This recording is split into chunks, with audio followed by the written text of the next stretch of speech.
So we've been talking, well, basically since May about some of the budget problems that the state is having. I was able to spend some time with NISAC and some of my fellow county managers and administrators from across the state a few weeks ago, and the advice that we're receiving from NISAC, and pretty much all the counties are on the same page, is that we really need to plan on about a 20% cut across the board from the state of New York. So the state affects us in a variety of ways. Dozens of revenue sources that the state comes in. So what I want to talk about today is human services, because a majority of that, probably 80% of our revenue that comes from the state comes in through our human services department. So same disclaimer as before, this is just discussion. The budget is not complete. You might get more information, but here's where we're at right now. DSS. So I don't want to blind you with numbers, but what's important is this number down here, okay? Estimated local share. This is the portion of our budget that comes local. $10.4 million. Now, we have a $50 million budget, so it's a pretty big portion of what we spend money on is at DSS. 10.4 million is what, if we were budgeting a normal year, this is what our local share would be. What we've done is the programs are here. Any program that has state implications, we've cut, okay? A lot of our programs are federal. So the big number here, Medicaid, MMIS, that's Medicaid.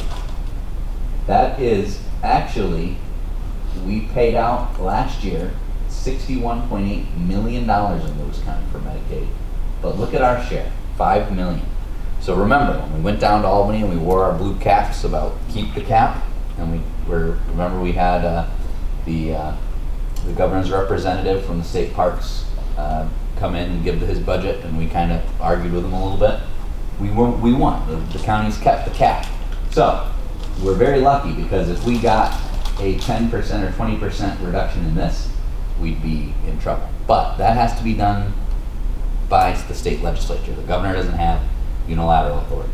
So we're not planning a 20% cut in Medicaid, which is good, because if we did, it'd be a lot worse. But if you take the bottom line of what these changes are going to cost us, $10.4 million local costs, $10.7 million local costs. Current year? No, 2021. Okay. Next year. Total revenue loss of $338,000 anticipated. Now, DSS is reimbursement structure, so it really depends on who walks through our door, what type of cases we have, what are the needs of the people. It's not going to be an exact science. So that could be a floating number. Yes.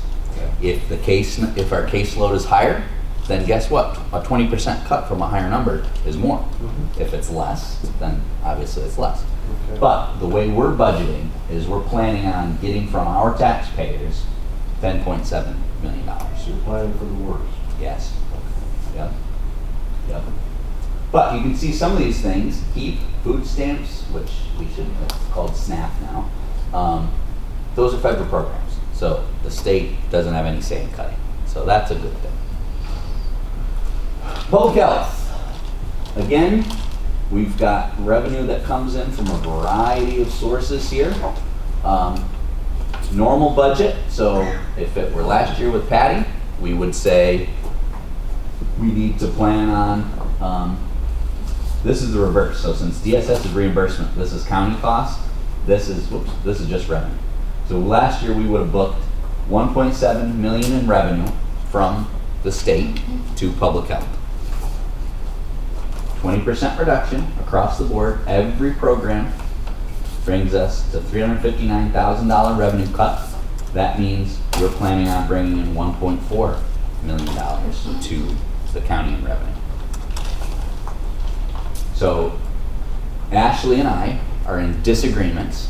She thinks that public health will be fine, that the state won't cut public health funding during a pandemic. I think maybe they'll give us pandemic funding, but that has nothing to do with handicapped children, preschool handicapped children. That has nothing to do with early intervention. That has nothing to do with pre-K. Yeah, these are not anything to do with COVID. Correct. At all. Correct. The immunization state revenue, actually, that one should come off the list because they actually bumped that up. They're giving us an additional 14,000 you guys have in there. So that one probably will stabilize. But the rest, I mean, they're cutting schools, guys. If the state's willing to cut schools, we're willing to cut this. The pre-K, what's this pre-K state revenue? What, That's that's for the pre-K program? Yeah. It's Head Start, isn't it? It's gone. They aren't doing pre-K this year. No, this is For different. Yes. When we pay for pre-K, it's pre-kindergarten services for handicapped These are special kids, needs kids. special needs kids. It's Head Start, isn't it? Part of it is, we don't have to have Ashley to ask that. UCT is closed. Yeah. And I haven't heard there that. is no pre-K I think special that needs. if this program were complete, I'm not arguing with you, Greg, I'm just saying if this program were completely eliminated, I can't imagine that I wouldn't have heard about it through NISAC or something. So I don't, there might be something out there, but maybe I missed it, but I don't know. Yeah, you better predict on 20% off it for sure. Well, and again, this, early intervention and child with special needs, that depends on who walks through our door. Now, we got a pretty good idea of our caseload, and actually our numbers are down a little bit. Just the way things are right now, we don't have kids that are, our case numbers are down a little bit. So that's saving our budget a lot. So actually, year over year, it doesn't show it here, but year over year county share for public health is floating. It's pretty close because our caseload we're anticipating is less. Because we had a pretty hefty caseload the last 2 years that was kind of higher than normal. So if our case numbers go down, along with the revenue cuts, they could end up being close to the same. You get what I'm saying?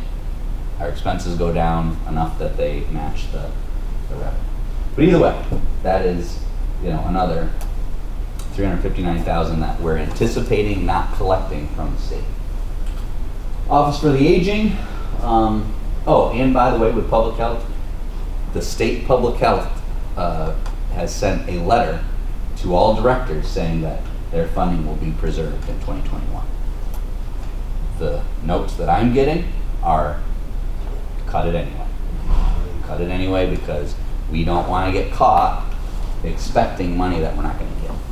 So, Ashley kind of disagrees with me, and we haven't figured out exactly what we're going to do in the budget. Maybe we'll do 10% instead of 20%. But my feeling is the state is pretty dire. If they're willing to cut schools, they're willing to cut us. And that's the way I look at it. So. That'll be the next shoe to drop. Yeah, well, they've already, started with schools. So. Office for the Aging, again, their money comes in from a variety of sources. ICAPs are insurance counseling, ISIPs are in-home care, unmet needs, that was the new funding that the state gave us last year for our ISIP waiting list. So, the state adds to these revenue lines, and then we budget them, and then, they pull it back. So,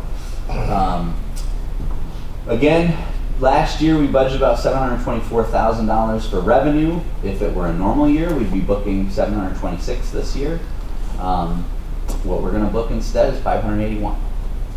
So we're trying to be safe and conservative, $145,000 gap. Community services, this one is not as tough on us. So this is our line here, okay? This is the money that comes to us. We got $59,000 last year. We were only planning on getting $36,000 this year anyway. But if you take 10% off, we're down to $29,000. So the county budget, in terms of our budget in-house, is only losing $7,200, which, whatever, we can absorb that. What is not good is look at TLS losing $140,000. Look at NERCL losing $164,000. I mean, it wasn't that long ago that TLS was in here saying that we're running a $200,000 annual deficit in Lewis County. Now, we're stripping back another $146,000. So the programs, and by the way, these cuts have already happened. The other ones we're anticipating, they've already, the quarter 3 payment for these agencies was cut 20%, and the quarter 4 payment was cut 20%. So these ones are a done deal, they're out. But yeah, that's, I mean, I'm not so worried about us. I'm much, much more worried about them. Mountain View, 48,000, I mean, they probably only have a $5-6 million budget up there. They don't have, you know, that's a bigger number for them than you might think. Credo, luckily not a huge loss, but don't forget with TLS, ARC, and NERCL and Mountain View, when we closed our, Jerry remembers, and Phil probably, when we closed our mental health clinic, we contracted those things out. And if those agencies decide Lewis County is not worth it, then that's back on us to provide those services. So it's very important that these agencies remain healthy and able to serve the Lewis County community. Veterans Affairs, we don't get much from them. We get $10,000 a year. They haven't paid us yet in 2020. We don't know if they will.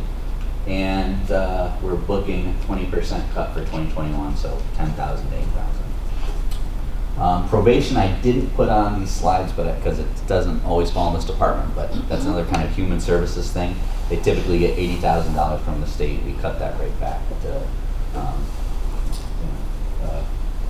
46 as well, 44. So total impact from New York State cuts, simple number. I just took the total from each of the last slides and put them together. But just in the Human Services Department, that's $852,000 plus chips, which we already talked about, which was another $300,000.